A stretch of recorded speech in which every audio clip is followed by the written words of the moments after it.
Hey everyone, Technomentary with a quick video for you guys. In today's video, I'm going to show you how to take a photo with the stage light effect on your iPhone. So let's get started.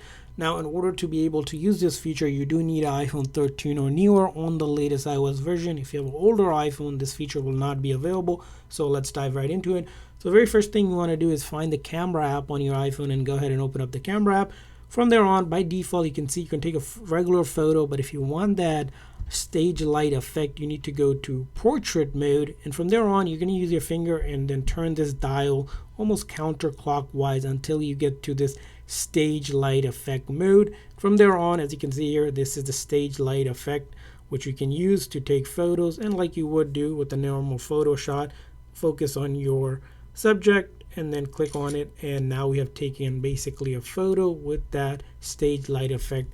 Again, the further away you take it, you're going to get some really good shot. As you can see here, you can also adjust the zoom level on it, make sure it's clear video, and then you can also swipe a little bit further to adjust different settings as well, along with that stage light effect. And that's how you do it. I hope this video was helpful. If so, please consider the like and subscribe button for more tips and tricks for your iPhone and other iOS devices. We'll see you guys next time.